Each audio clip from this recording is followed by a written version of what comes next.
Aujourd'hui, nous allons aborder la deuxième partie de notre thème consacré à l'achat de terrain au Sénégal. LM Investi, bonjour. Donc, deuxième partie de notre thème consacré à l'achat de terrain au Sénégal. Et cette deuxième partie n'est rien d'autre que la négociation avec le vendeur propriétaire du terrain. Mais avant d'aborder cette deuxième partie, nous allons faire un rapide retour en arrière et faire le résumé de la première partie euh, qui est tout simplement l'identification foncière du terrain. Cette partie, vous pouvez la retrouver intégralement en ligne. Cette première partie qui est l'identification foncière du terrain nous a permis tout simplement d'examiner un certain nombre d'éléments, des éléments relatifs au terrain que nous souhaitons acheter et des éléments concernant le propriétaire de ce terrain.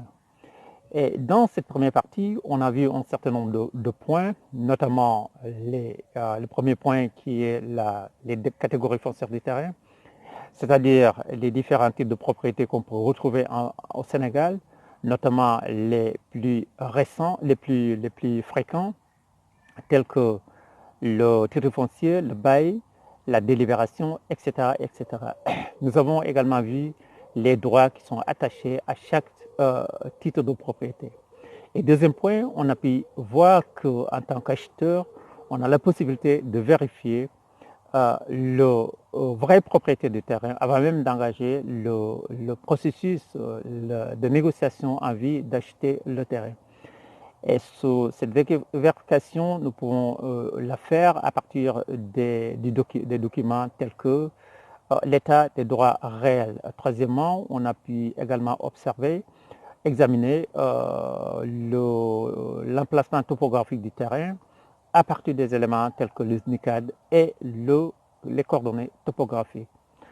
Et en résumé, on a pu dire que ce travail de vérification des données, nous pouvons le faire soit nous-mêmes, on peut également le confier à un professionnel.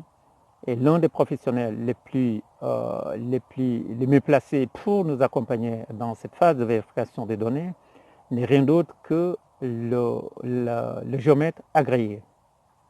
Donc, en gros, voilà le résumé de la première partie que vous pouvez retrouver intégralement en ligne.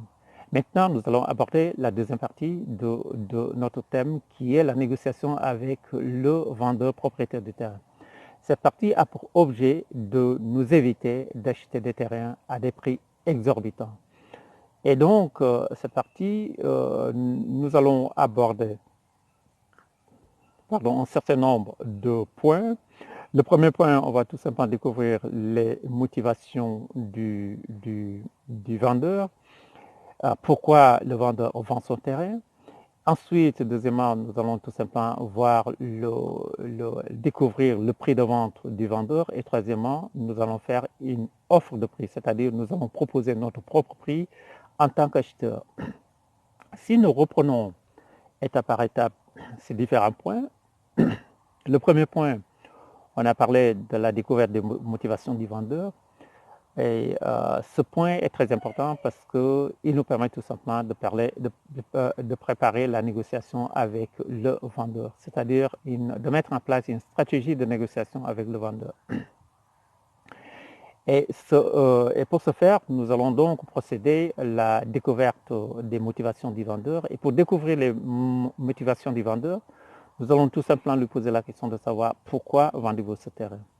Et face à une telle question, on peut avoir différents types de profils. On peut avoir un vendeur qui est plutôt laconique, silencieux, qui ne souhaite pas révéler les vraies motivations qui font qu'il souhaite vendre son terrain. Mais au fil de la négociation, nous aurons la possibilité de lui poser d'autres questions.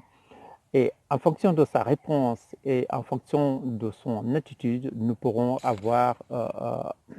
être plus ou moins méfiants par rapport à ce vendeur.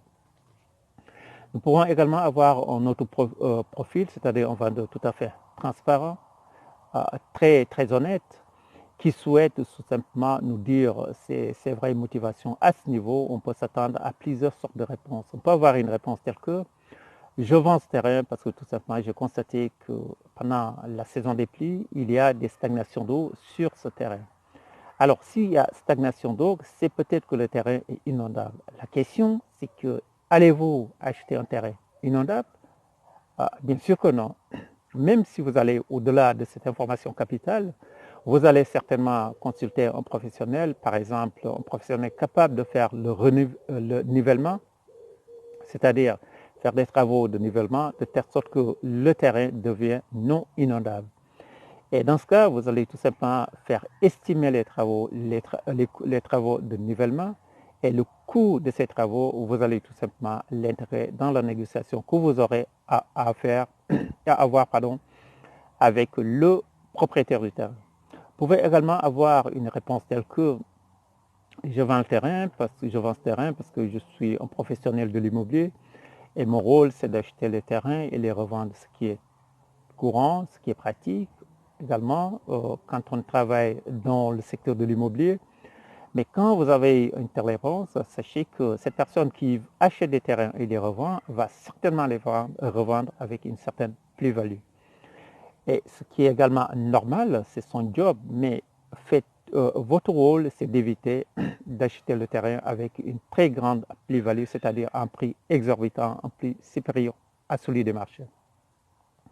C'est pourquoi vous devez préparer une négociation avec cette personne qui est un vendeur professionnel. Vous pouvez également avoir une réponse telle que je vends le terrain parce que tout simplement je dois financer la scolarité de mes enfants. Si vous avez quelqu'un qui vous répond par de tels propos, sachez que cette personne, son objectif, c'est pouvoir rassembler une somme d'argent pour tout simplement payer la scolarité de ses enfants. Et à ce niveau, peut-être que son objectif n'est pas celui de vendre le terrain avec une grosse plus-value. Cependant, vous devez vérifier tout cela, on le verra plus tard. Vous pourrez également avoir une réponse telle que je vends le terrain parce que j'ai un proche qui est malade et je dois financer les soins de ce proche malade. Alors si vous avez une telle réponse, sachez que cette personne, son objectif, ce n'est pas de vendre le terrain avec une quelconque plus-value, mais son objectif, c'est plutôt rassembler une somme d'argent qui lui permet tout simplement d'aider son proche à guérir, d'aider son proche à se faire soigner. Et donc, c'est à vous d'avoir une certaine capacité à vous mettre à la place de ce vendeur parce que le but de ne pas faire des bénéfices à tout prix, c'est-à-dire vous devez tout simplement avoir votre vendeur comme étant votre allié. Et cela est très important, nous le verrons plus tard. Donc à partir du moment où vous posez la question de savoir pourquoi vous vendez ce terrain, vous avez une multitude de réponses qui vous permettent tout simplement de préparer le terrain en vue de mieux négocier avec ce vendeur pour justement acheter le terrain dans de meilleures conditions, c'est-à-dire à un prix qui est relativement celui du marché.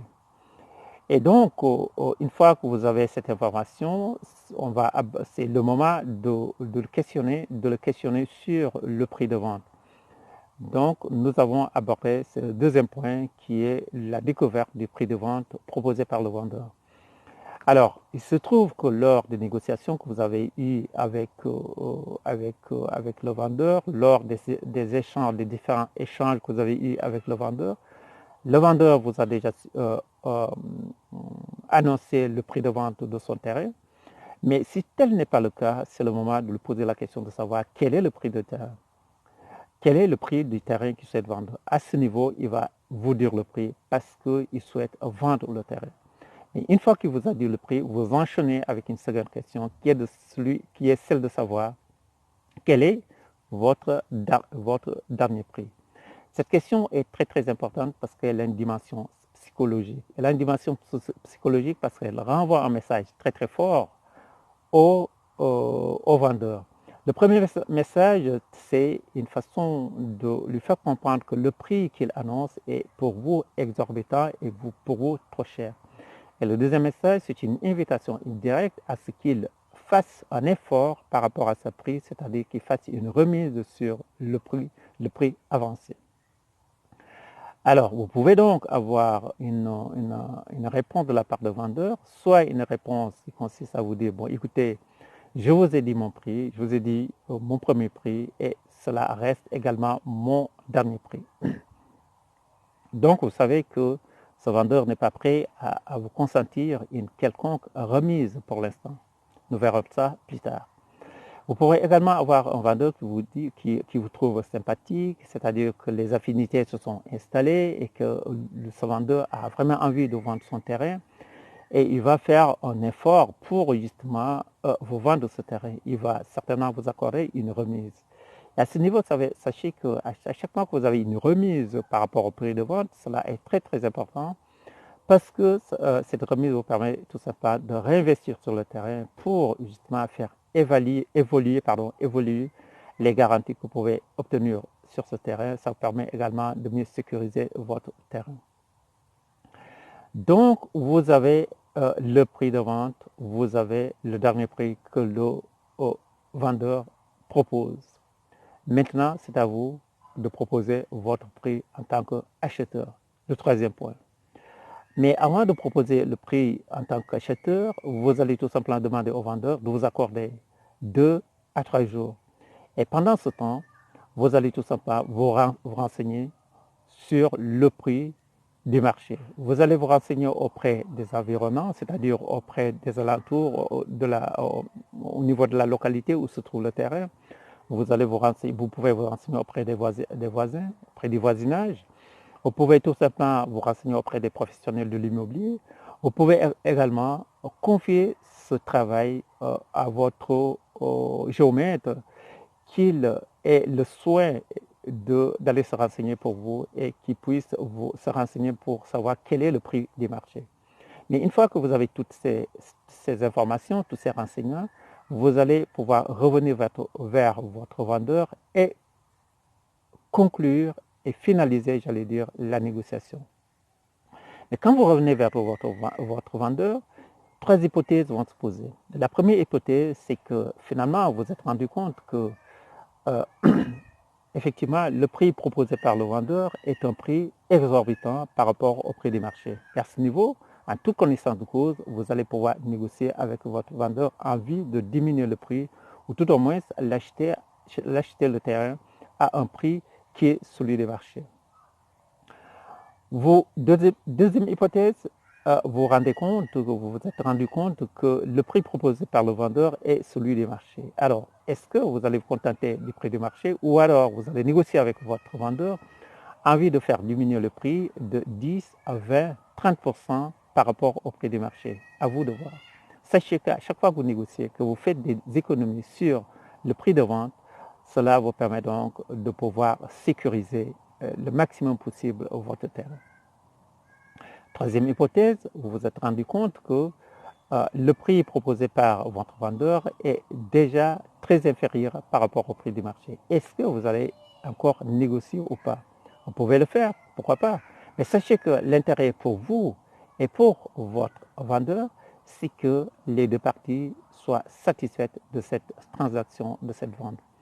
Parce que vous, en tant qu'acheteur, vous avez intérêt à ce que vous ayez de bons rapports, une bonne relation d'affaires avec votre vendeur. Parce que, figurez-vous, à partir du moment où vous avez acheté le terrain, vous pouvez ne pas disposer le temps matériel ou ne pas disposer des moyens pour justement mettre en valeur rapidement votre terrain. Et à ce niveau, vous pouvez vous servir de votre vendeur pour que la surveillance soit mise en place. Le temps que vous puissiez rassembler les moyens dont vous avez besoin pour justement mettre en valeur votre terrain. Vous pouvez également vous appuyer sur votre vendeur pour tout simplement plus tard le solliciter pour d'autres affaires, d'autres achats, d'autres terrains que vous souhaitez tout simplement acquérir. Vous pouvez tout simplement aider un frère, une sœur, en vous appuyant sur cette relation d'affaires que vous avez avec ce vendeur pour dénicher d'autres opportunités, pour aider votre frère, votre sœur à pouvoir acquérir un terrain, soit dans la même localité que vous. Voyez-vous, vous avez un intérêt capital à ce que ce vendeur soit votre allié.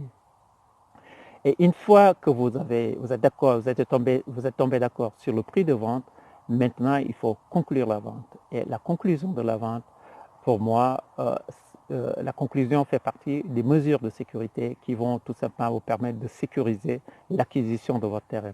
Et pour ce faire, nous allons aborder cette partie dans la troisième phase de notre thème. Mais sachez que à partir du moment où vous êtes arrivé à trouver un terrain d'entente avec votre acheteur, à votre vendeur pour acquérir le terrain, c'est que vous avez fait un très très grand pas pour aller investir au Sénégal et dans d'autres pays d'Afrique. Donc allons investir au Sénégal parce que le Sénégal a besoin de nos investissements.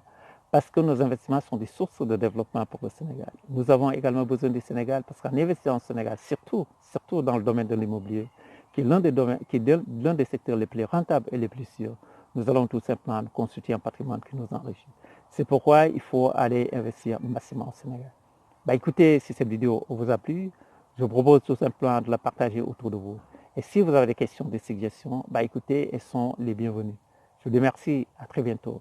N'oubliez pas de vous envoyer des commentaires parce que vos commentaires, le retour d'expérience que vous avez par rapport à votre parcours que vous avez eu, par exemple, si vous avez eu à négocier l'acquisition d'un terrain, faites-nous savoir parce que ce retour d'expérience va tout simplement aider nos frères et sœurs à mieux se préparer pour aller investir massivement au Sénégal et dans les pays d'Afrique.